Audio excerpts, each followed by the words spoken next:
Let's go back to that time and talk a little bit about Judson Dance Theater and its relationship to the politics of the time, to discoveries in science, to issues in the world and its in reaction. It's just that summer in '69 when I was with Yvonne, the moonwalk happened, and Woodstock happened. The Vietnam War was going on.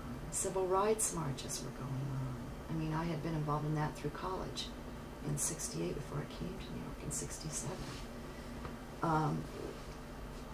That, you know, there was ferment everywhere. There was so much going on, and so much questioning of how to live. I mean, you know, experiments in communal living, and you know, how to be with your body. You know, no, I'm gonna grow my hair. I'm not gonna shave my pits, and I'm gonna not wear makeup, and I don't know if I want to be married. You know, do I have to be married to have children, or? I mean, it's just like everything was like, well, why? Everything was like, well, why? I mean, of my generation. So, you know, and just the idea of space exploration, well, we don't know what that is. I mean, everything was like so open, and yet on the other side, so there's tremendous idealism and really kind of hope and imagination. Like, well, let's imagine something else. Why do we have to do that? Why do we have to be interested in, you know, acquiring possessions and making a lot of money? Why is that the best thing to do? Maybe we just want to all live together and raise our own food and share things. And maybe we don't want to work in an office. Maybe, you know, we want to be farmers. You know, I mean, it was like, why not? Let's open up our imagination. So it just had this really imaginative time. So there was also this, it was a questioning of authority was part of it, because we didn't really believe the government so much. You know, now we had media that would say, no, it wasn't just 10 people who died here. You know, it was hundreds.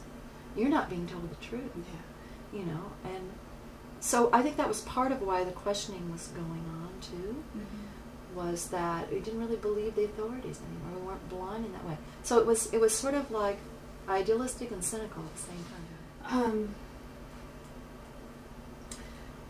I'm wondering if you could talk a little bit about the early works with Judson, and the role of improvisation in the development of dance at that time. But there certainly was a love of the spontaneous, and I think that that goes along with the love of homemade and natural, and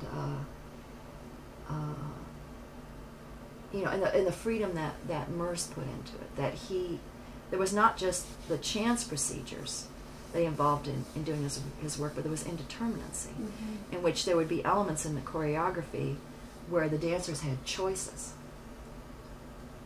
They could start this sequence, they could start that sequence, and the rhythm could be their own choosing, and you know, and the sequence could be their own choosing, and that somehow that just worked just fine. And in Yvonne's work, I can see, like, when the Grand Union.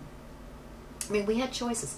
For instance, when we did that performance at Connecticut, we had choices. I could do the chair pillow part at any time. I could just sit and watch. I could be an audience member. I could go in the trio A room. I could go and listen to the lecture part.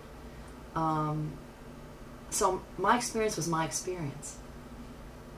I could make choices. The audience had the same thing.